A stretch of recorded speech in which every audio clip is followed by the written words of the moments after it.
Today I want to give you a demonstration on how to use the count function, and there are various forms of the count function. So what I have here is a set of data, a spreadsheet that is it's a partial list of Titanic survivors. And it started out as a CSV, and then I imported it in, and we've talked about that before. I want to go through the data and describe it first, and then we'll get into the count functions. So the first column, first of all, I have these columns narrow so that I can type in here and you can see everything. But the first column is labeled survived, and it's a dummy variable, which means it's either a 1, meaning yes, the person survived, or a 0, meaning no, they didn't survive. And this is a nominal scale, typically, when we're working with a dummy variable.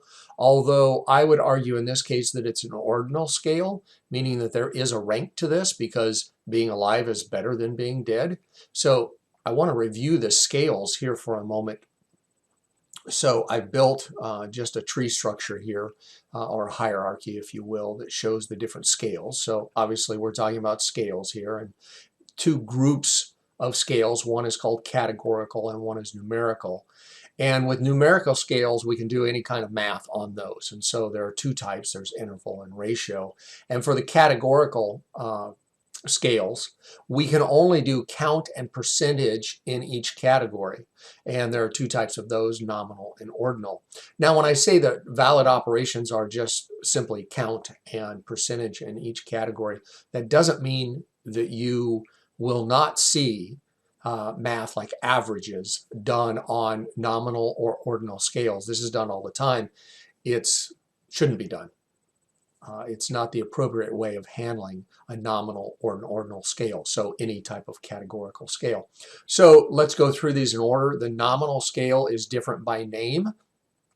And so you might think of this as, what team someone plays on, what university someone attends, what state someone lives in.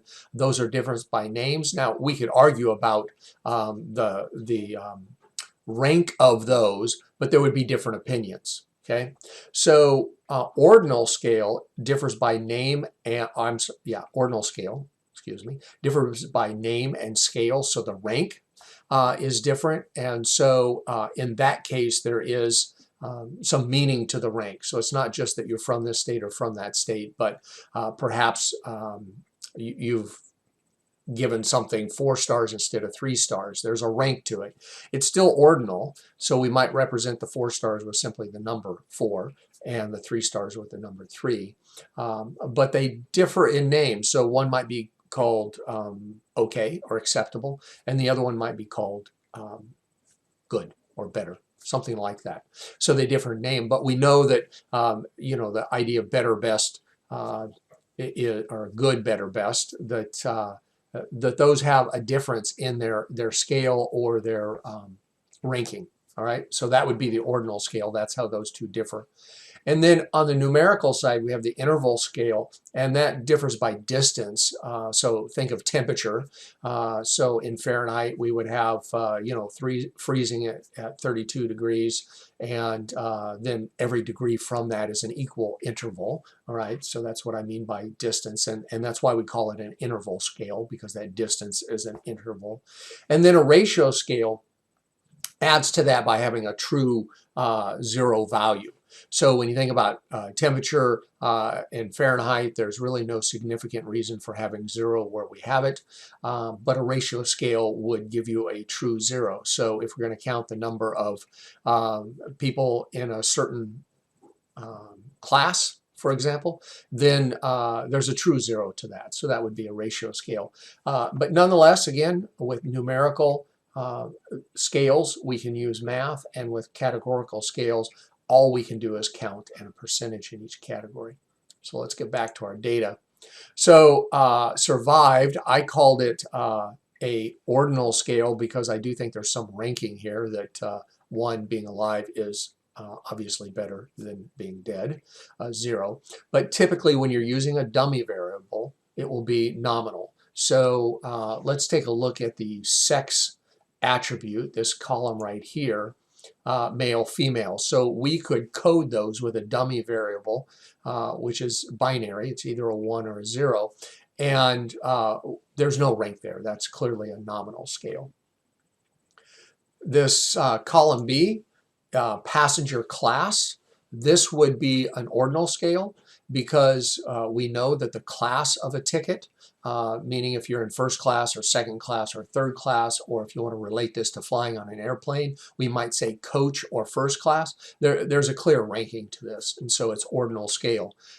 In this case, there is a first, second, and third class on board the Titanic.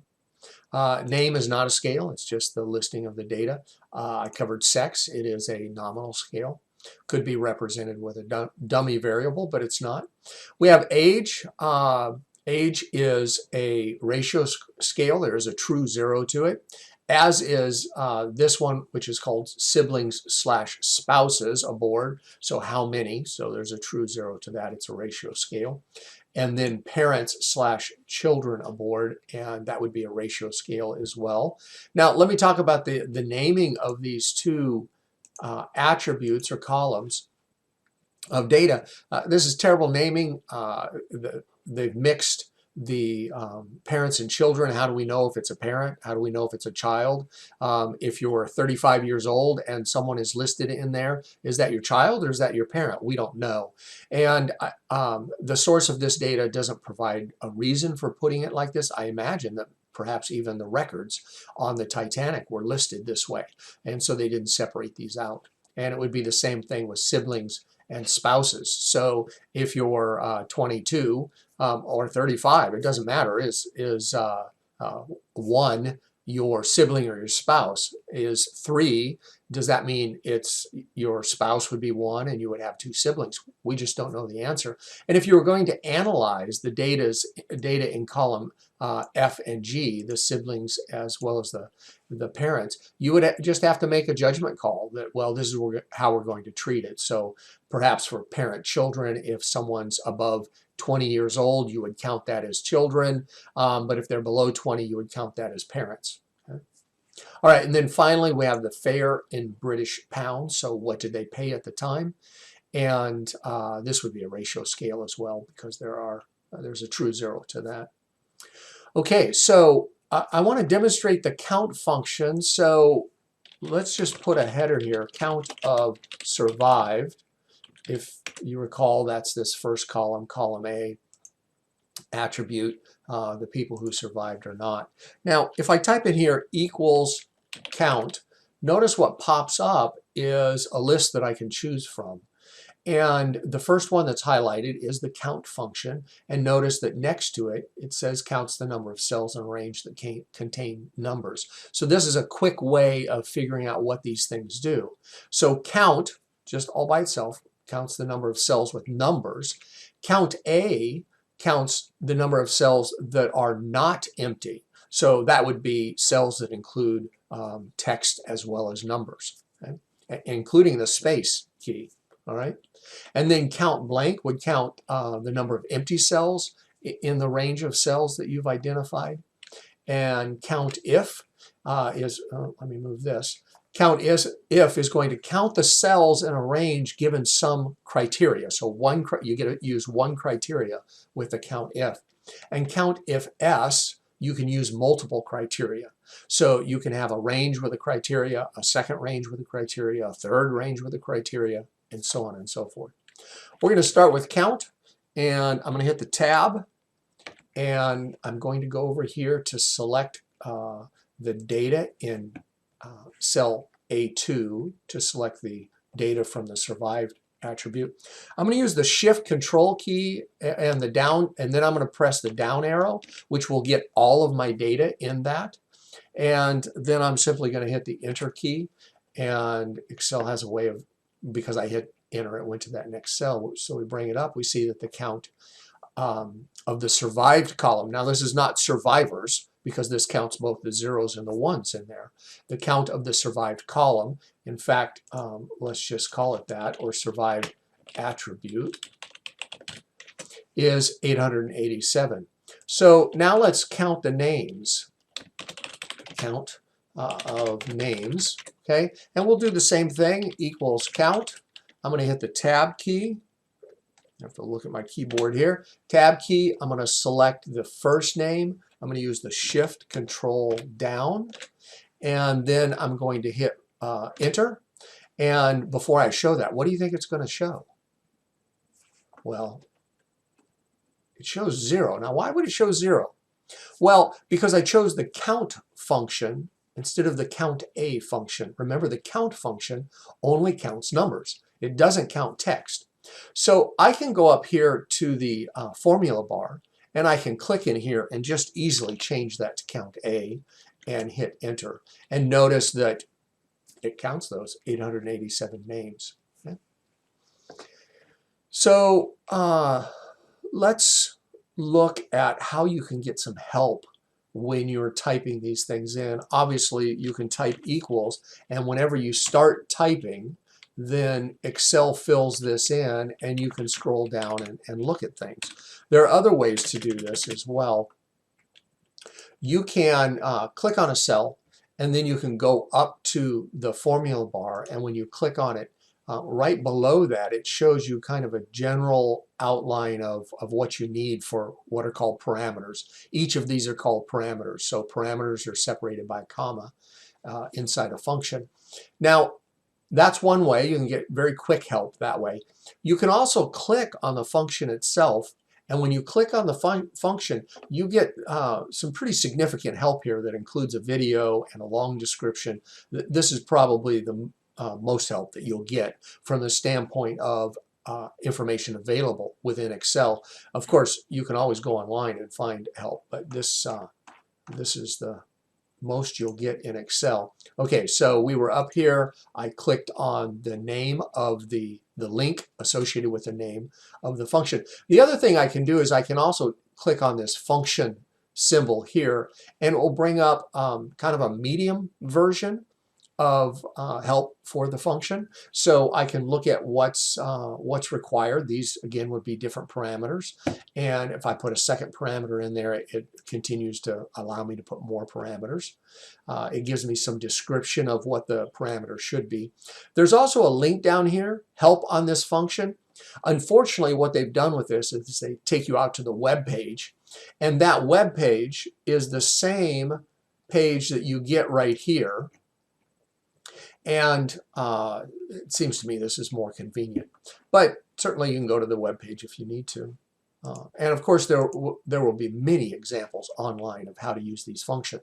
So if you can't find the help that you need in Excel, you can always go online and search for the function that you want to use.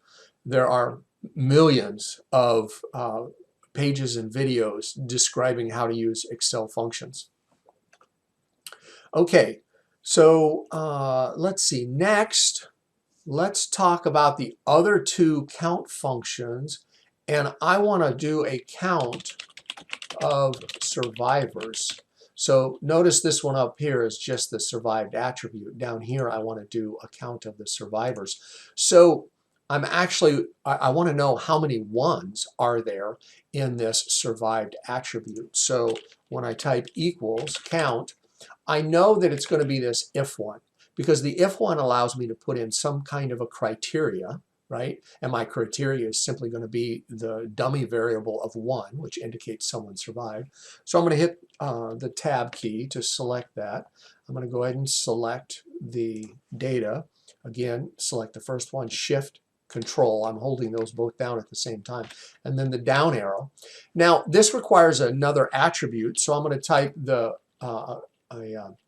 comma and a space, and then I'm going to type 1 in for my criteria and close out the function with the parentheses and hit enter. And then I'm going to come up here and we can see that 342 people survived. Okay, so that's a way to use count if, just one criteria. Well, what about counting count of female? Oops, it helps if I can spell. Female survivors. Okay, so now I have two criteria. I have to both see if the person survived and see if they're a female. So in this case, equals count, I need to use the count if s. S simply means that there are multiple criteria that I can use, multiple ranges. I don't know why they picked S, but whenever you see a function that has an if as well as an if-s attached to it, the if is for one criteria and the if-s is for multiple criteria. It's just the method they chose to do it. So again, I'm going to hit the tab. I'm going to select my first range, which is the survive, shift control down. I need another attribute, so I'm going to hit the comma. I'm going to type a space and a 1. The space is not absolutely necessary. I just find it convenient for visually looking at it. And then I'm going to type another comma because I want my second criteria in here. So my range for my second criteria, I'm going to go clear back to the top, and I can do that simply with the control up arrow, get me close to the top, and I'm going to select this one right here, D2, to get the sex attribute, control shift down arrow, and then I'm going to put a comma, and now I want to know if they're female. So it's not a number. I can't just type it in. What I have to do is use the quotation marks, female, and close out that quotation mark, and then I can end the function with a parentheses, hit return, and when I pop up here, look at that, we can see that 233 females survived. So I can quickly see that more females survived than males because it's over half of the number of survivors. Okay, so there's some discussion of different kinds of scales as well as how to use the count function. Here are some questions you can answer using the count function. Is there any missing data? It's important to explore for missing data, and you can use one of the count functions to do that. How many female passengers were on board?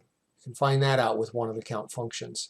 How many female passengers in third class, and that's a passenger class equals 3, survived? You can find that out.